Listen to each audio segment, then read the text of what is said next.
Alright, good day everyone. If someone asks you who are you, aside from your name, age, and course, how would you describe yourself? So welcome to the Student Teacher Enhancement Program. The subject is Understanding the Self. I'm your presenter for today. I'm Maria Cristina Torres from the Teacher Education Program at the Polytechnic College of the City of May Kawayan. So, what should you expect from today's session? Expect that from the question, Who am I? You're going to understand how is yourself formed, shaped, and managed. So, we will be focusing on the different areas philosophy, sociology, up to the self management. So, what is the self? Yan yung laging tinatanong sa atin pag first day of the class, kapag orientation, how would you describe yourself? So, let's talk about the foundations of the self.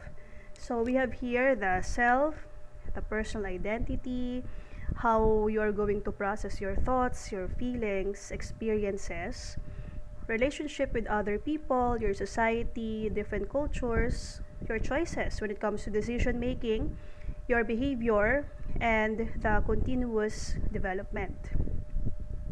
So let's talk about the philosophical views of the self first. We have here different thinkers or key philosophers and their ideas. Kung ano ba yung pagkakaintindi nila sa salitang self.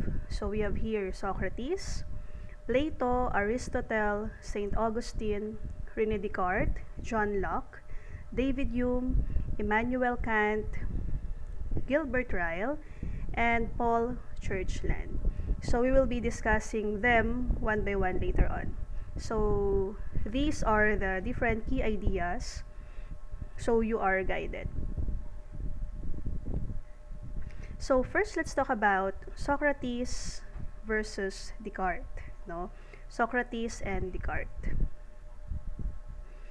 Okay, so we have here two classic questions about life according to Socrates and Descartes. So first, yan. So we have Socrates. According to Socrates, know thyself. Okay, so ano kaya ibig sabihin ng know thyself? So according to him, the examined life involves questioning one's beliefs, values, and assumptions. Okay, so in short, in your life, you have more questions as your experiences and as life goes by, you tend to question, no? What is life? You tend to examine what is your value and what is your assumption. Okay, for Descartes naman, I think, therefore I am. So what does it mean? So it means that thinking provides certainty of the existence of the thinking subject. So you are a thinking person, therefore what you are thinking is certain. No? The one that you are thinking is indeed it is the existence, no? There is an existence of what you are thinking. Okay, so let's talk about Plato. So Plato describes the soul through three parts, no? Ang tawag niya doon ay the tripartite soul. So first, the rational, spirited, and appetitive. So what is these three? So first, we'll be discussing the rational self. So again, according to Plato, our soul has three parts. So the rational self first. So when we say rational, it is all about decision making, your reasoning, you are seeking for the truth, no? And it is more on a logical side. Okay. When we say spirited naman, this is more on your values, your courage, your honor, your assertiveness when it comes to getting things done. Then the last one is the appetitive self, or this is all about your pleasure. What is your what do you want in life? What does your body desire? no? So according to Plato, that these three are the parts of our soul. So now let's talk about John Locke and Hume. John Locke and David Hume.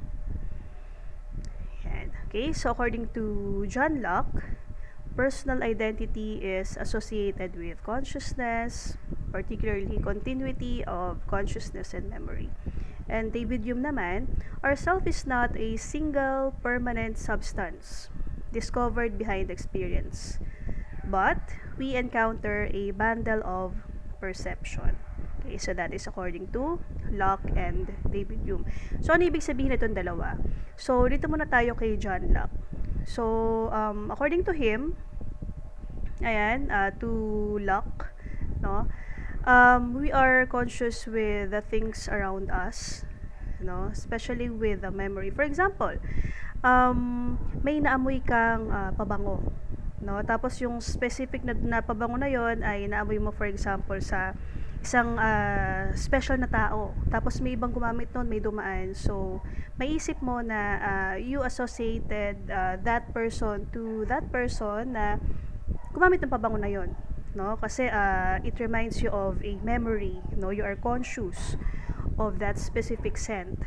For Hume naman, ayan, our self is not a single permanent substance, behind our experiences, but instead, we have our own perceptions of different things. So ibig sabihin, when you have an idea of, for example, ano ba, the symbol of a sun, for example, araw, no, you already have a tendency to think of a sun as a symbol of hope, no? You perceive that sun is a symbol of hope. Okay, so ganon. So now let's talk about the self, society, and culture.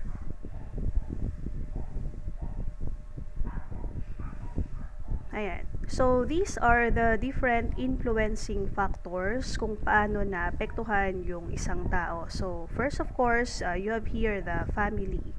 No, this is where the values is really inculcated, no? So this is the early socialization and core values.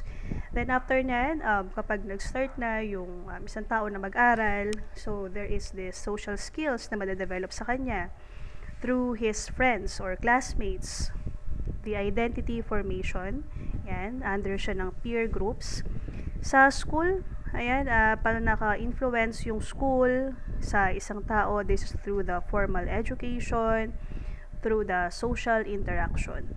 Religion naman, isa rin yan sa mga influencing factors on how you will be going to make yourself as a whole, no? Because religion is a framework and this is your belief, no, your moral compass. Then the media, yeah, the cultural exposure and public opinion also influence you, whether we like it or not, no? That will also influence you as a person. Then media, ayan, so we're done with that. The language, yan, the cognitive framework and community connection. It's very important na naiintindihan ka ng isang tao and naiintindihan mo rin yung tao. So there will be a harmonious relationship between each other. The community, of course, ayan, local environment and neighborhood support. So it will also influence a person, no, kung gaano kaganda or kagulo yung environment. It will also affect the person. It will influence him or her. Then social institution, yun yung societal structure and civic engagement. This is more on ano naman, your engagement to society, no? How is your involvement to society? Mga volunteer, ganon, mga groups, no, mga connections. Then we have here culture. Ayan, na isa rin yan sa mga influencing factors. Ayan, so sa culture, broader societal norms and historical context. So, of course, depende kung saan ka lumaki na kultura, it will affect how you think and how you make your decisions. So, now let's talk about one of the key persons in understanding the self, si George Herbert Mead. So, sino ba siya? Ayan. So, according to him, the development of the self is through social interaction. No? The self daw as a social product. We have the development of ourselves when we interact to one another. So, sabi niya rito, ayan, the I, no? Yung I daw, ikaw, no? Spontaneous, unpredictable, and you tend to respond to social situations. Me naman, socialized aspect, internalized expectation, it reflects the attitudes of others. The generalized other naman, the individual learns to consider the expectations and attitudes of the wider community. Ayan. So in short, no, ang ibig sabihin niyan, according to Mead, we tend to develop ourselves when we interact to one another, kasi no one is an island, no? You have to interact with one another, so therefore you'll have the shared values, you'll have the society's expectation, you tend to be involved to the wider community. So that is according to Mead. Okay, kay Mead ay social interaction. Yun lang yung tatandaan nyo dun. So now let's talk about Charles Horton Cooley. Ayan, sino ba si Charles Horton Cooley? Ayan. So the term looking glass self is coined by sino yun? Si Cooley. Ayan. The looking glass self. So we develop our self-concept partly through how we imagine others perceive us, no? So imagine mo nananalamin ka, 'di ba? But yung salamin na 'yon, ang reflection noon ay kung paano ka nakikita ng ibang tao sa paligid mo. So sabi nga diyan, we imagine how we appear to others. Ayan. Ano ba yung mga iniisip mo halimbawa na kapag ba naging ganito yung act ko, yung pananamit ko, paano kaya ako maintindihan ng ibang tao, no? Ano kaya yung itsura ko para sa kanila? And we also imagine how others judge that appearance, no? Kapag kaya ganito ako manamit, kapag kaya ganito ako magsalita, ganito kaya magiging judgment nila sa akin. We develop feelings about ourselves based on those imagined judgments. So, of course, after these two, you imagine how you appear to others, you imagine how others will judge you, you develop this specific feeling, no? Based sa mga imagination mo, 'di ba? Dito kay kay Cooley, it really leans towards other people. Masyado mong iniisip kung ano yung sasabihin sa'yo ng ibang tao, 'di ba? For example, a student believes her classmates thinks she is intelligent. Iniisip niya na ang tingin sa kanya ng mga classmates niya ay matalino siya. So, therefore, magkakaroon siya ng greater confidence in her academic ability. No? So, yun yung looking glass self. You perceive yourself, you think about yourself on how you think about other people, how you think others will perceive you. So now let's talk about Leon Festinger. Yan, sino ba si Leon Festinger? So yan, he coined the term social comparison theory. So people evaluate themselves by comparing naman. No, kung kanina, kung paano mo ini-imagine yung sarili mo, kung paano ba yung tingin sa'yo ng ibang tao, that is according to Cooley, the looking glass self. Dito naman kay Festinger, you evaluate yourself by comparing yourself with other people naman. This is this is about comparison. Okay? So, dalawa nga yung uri ng comparison according to Festinger. First is the downward comparison. Ano ba tong downward comparison na to? So you compare yourself with someone perceived as worse off. No? Ibig sabihin, kinukumpara mo yung sarili mo doon sa mas tingin mo na mas mababa sa'yo. So, what's the function, no? Bakit mo siya ginagawa? To protect your self-esteem, diba? Siyempre, kapag kinukumpara natin yung sarili natin sa ibang tao, na tingin natin na mas angat tayo, diba? Magkakaroon tayo ng better self-esteem, and you feel better, diba? You'll feel better if you compare yourself to other people whose tingin mo the social or the status in life is not so good as yours. Sa upward naman, kaiba sila. Kung sa downward ay tinitingnan mo yung mas mababa sa'yo, doon siya kino-compare. Sa upward ay you compare yourself with someone who's better than you. Ayan. So, bakit mo siya ginagawa? For motivation. No, halimbawa, gumraduate kayo ng college. So, di ba, learning is continuous. So, di ka lang hihinto sa pagiging college. If you want to take up master's degree, no, you'll think of other people na graduate na ng MAED, no? Bakit mo ka na-compare? For you to be motivated, no? Para ma-inspire ka. No? Pero, somehow, there is a threat sa self-esteem mo. No, kung kanina sa downward, better self-esteem, dito sa upward, may times na magiging threat siya. Kasi kino-compare mo siya sa someone na mas better sa'yo. So, you tend to compare, ano ba yung mga kulang pa o yung mga bagay na dapat ko pang gawin, no? You'll feel as though na you are behind, no? There will be times like that. Okay, so downward and upward comparison. Next, now, let's talk about Tajfel and Turner. Sino ba tong dalawang philosophers na to? So, for them, there's this thing called social identity theory. So, part of an individual's identity comes from membership in social groups. No, society pa rin. So, it's all about social categorization, social identification, and social comparison. Ayan. Okay.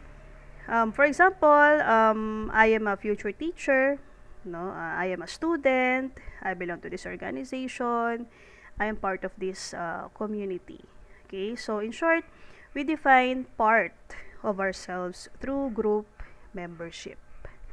Ayan, so that is social identity theory. So, after the philosophical view of the self, let's move forward to the psychological self. And psychological self.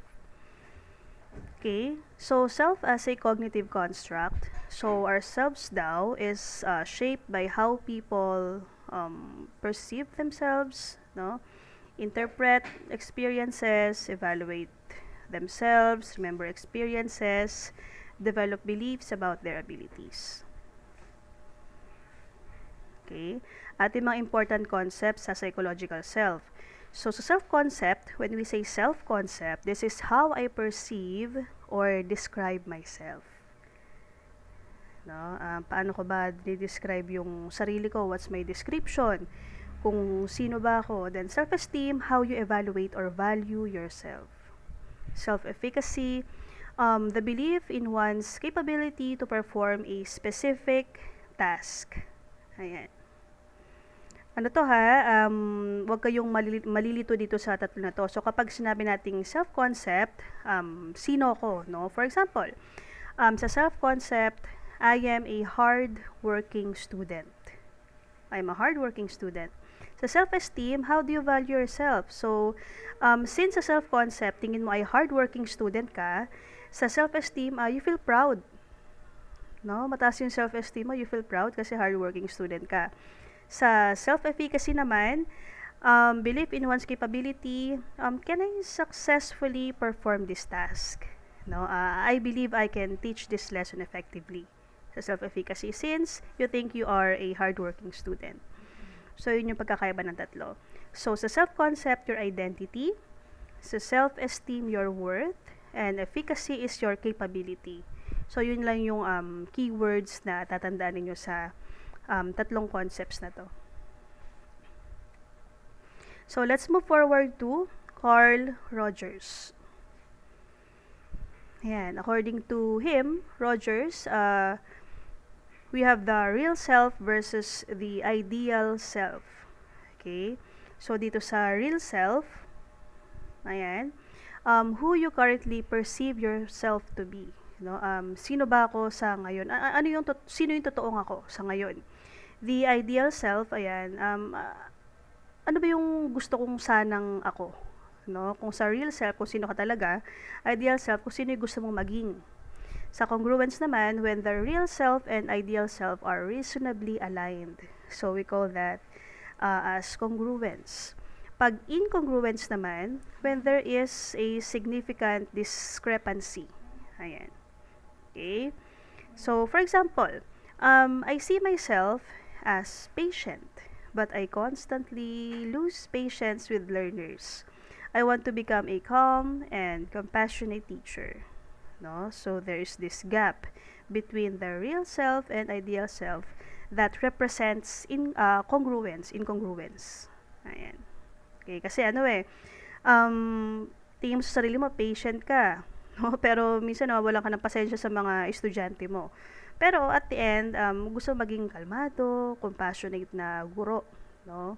So, kapag merong significant discrepancy, here comes the incongruence. So, let's talk about Confucius. Ayan. So, self within relationships, so that is Confucius' belief. Confucian thought emphasizes is more on harmony, social relationships, ethics, duties, proper behavior, and respect. So, yun lang yung mga tatandaan nyo kay Confucius.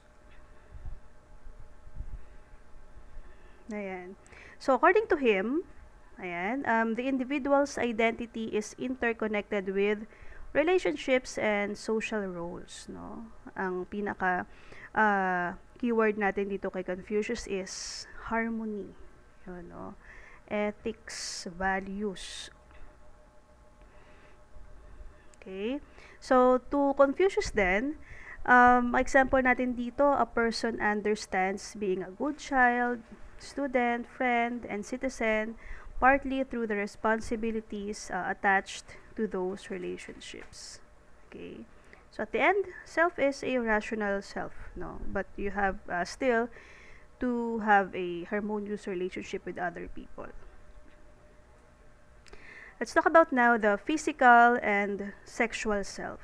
What is this physical and sexual self?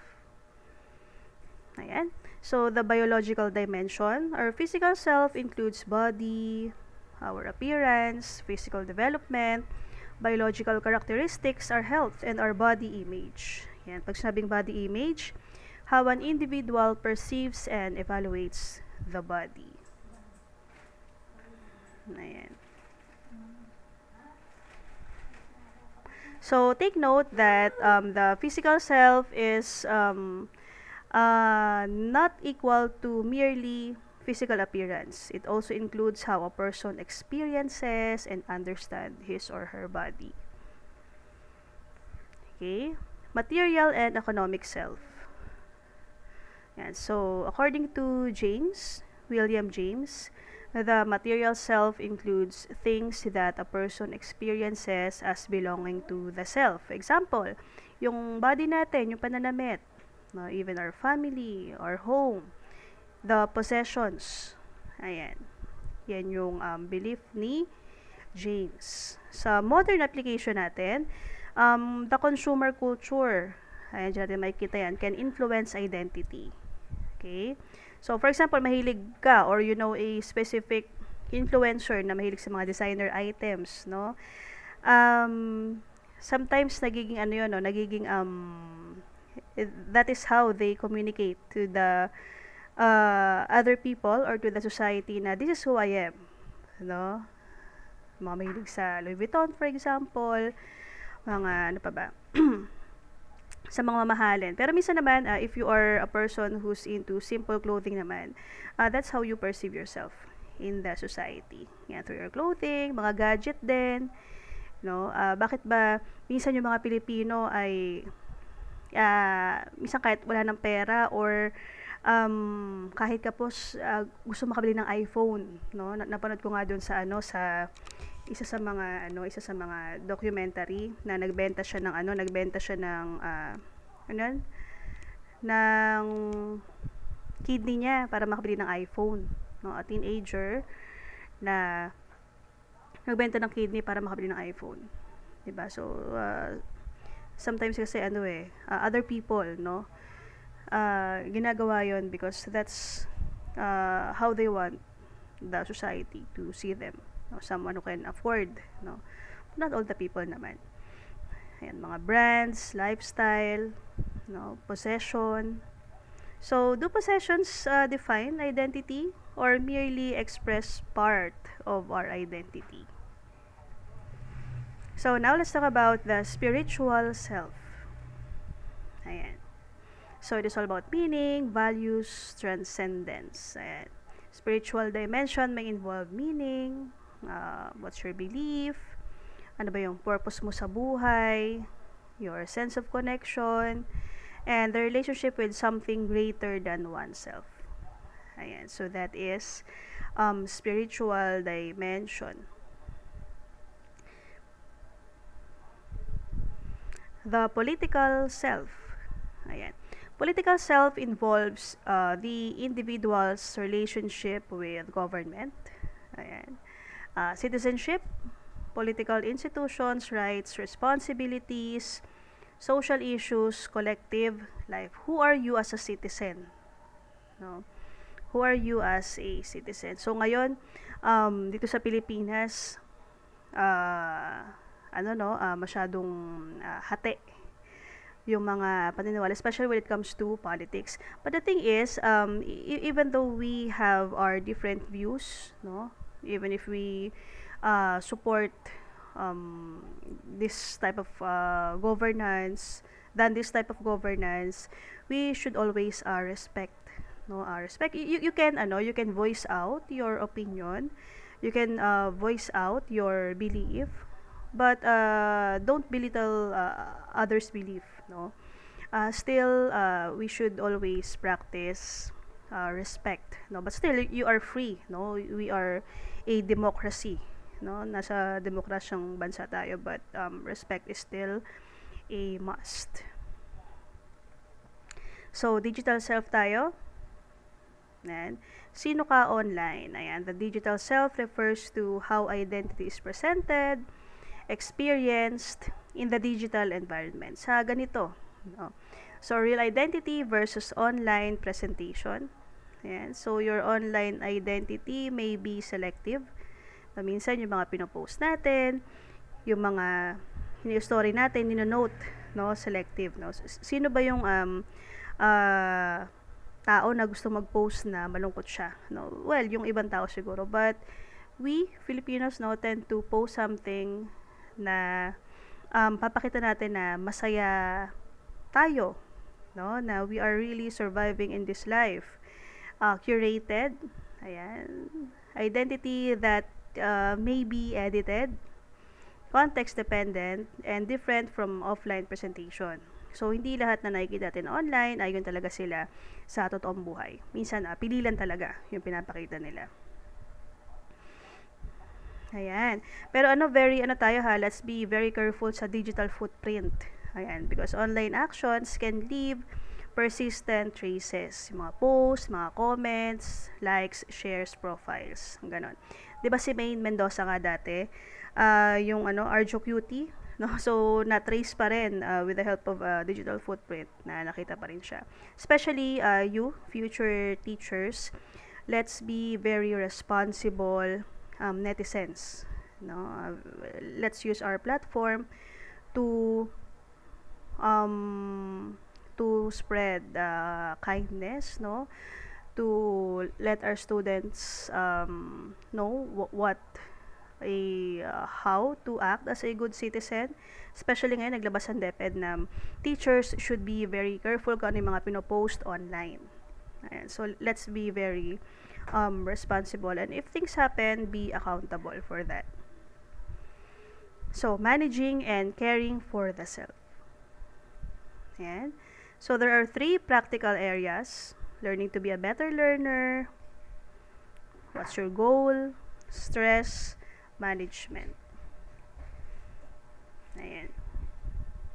So, dito sa learning to be a better learner, of course, you are self-aware kung paano mas magiging mabuting mag-aaral.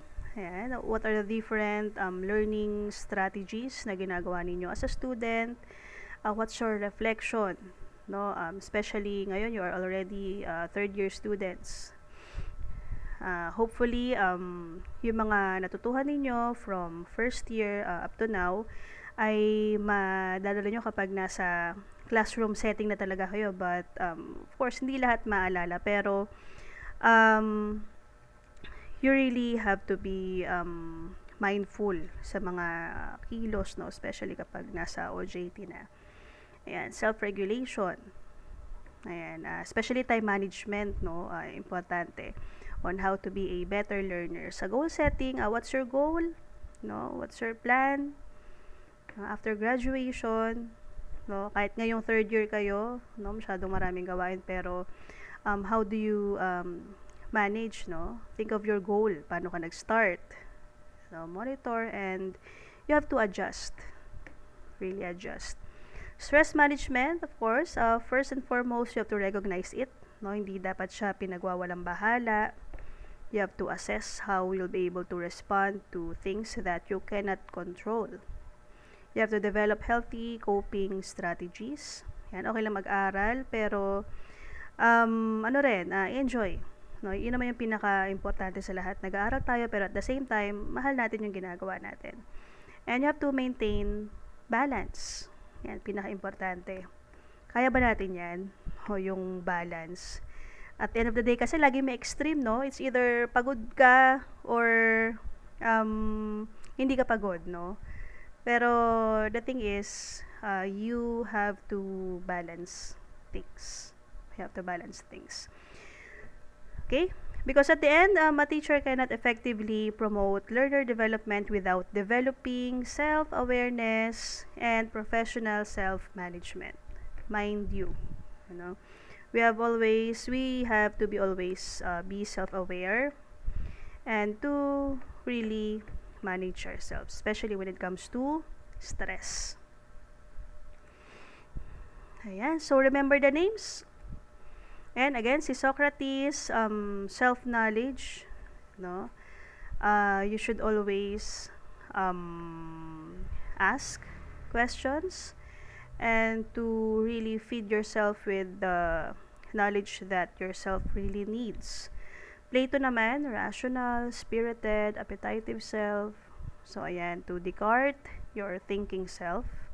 No, we are thinking continuously. To Locke, ayan, the consciousness, personal identity. Hume is bundle of perceptions. Me, the I, me, the society. Cooley is the looking glass self. Festinger, the social comparison. Tadgefell and Turner, your identity in the society. And Rogers, the real self versus the ideal self. Okay? So, step concept check. Ayan. So, there are different statements here. I think 4. And you have to identify kung ano ba yung hinihingi dun sa specific na situation ngayon. Anong concept yung meron dun. So, una, ayan.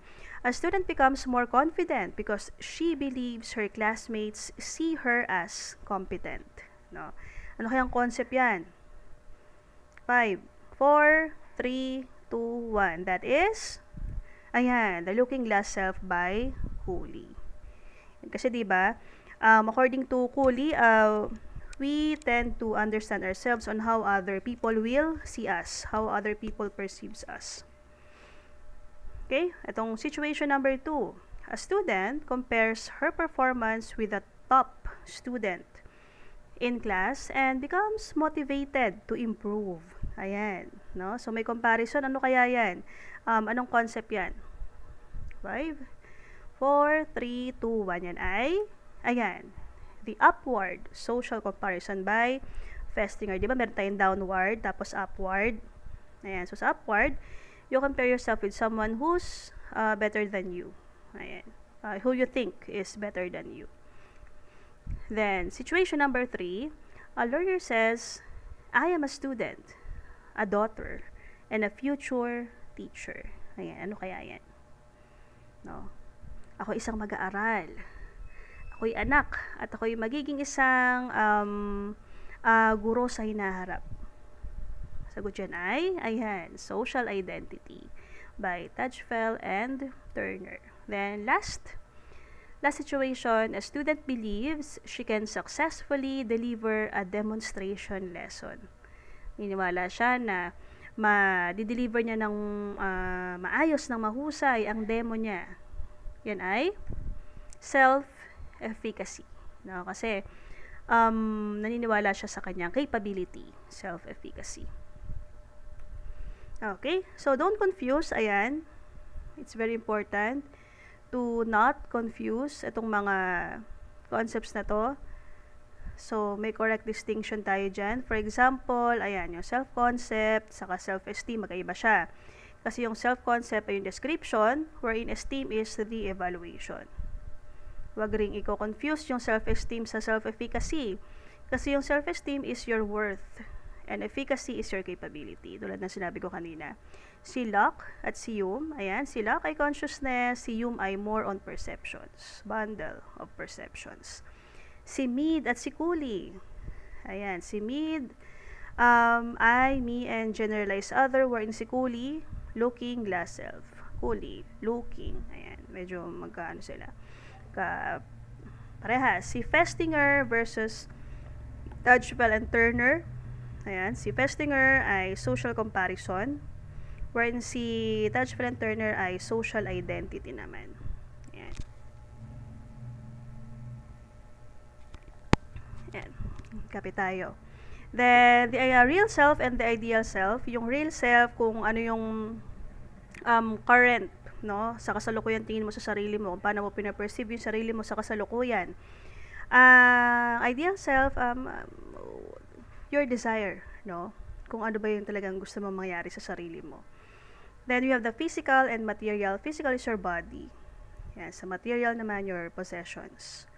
Then we have here the religion and spirituality. Ano ba yung pinakaiba niyang dalawa na yan? They are actually related, but not necessarily identical. Ayan. The offline, identity, and digital. Ayan. So digital, what you post is usually mga selective. Individualism versus collectivism. Yan, broad cultural tendencies. Then, collectivism is not absolute categories. Ayan, why does this matter to you? Bakit nga ba mahalaga na pag-aralan yung understanding the self? No, bakit ba kayo as future teachers really need to undergo and to really study to pass this understanding the self subject? Kasi, bukod sa kasama siya sa LET, ayan.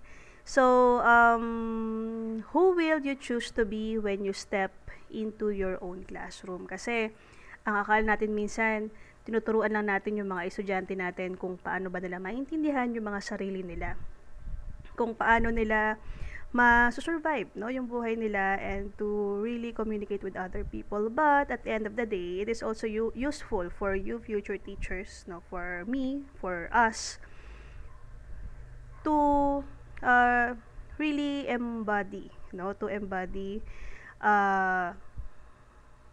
someone who is really professional, someone who's empathic, and someone who really loves his or her job, her profession, no. Sino ka pagtungtong mo sa paaralan?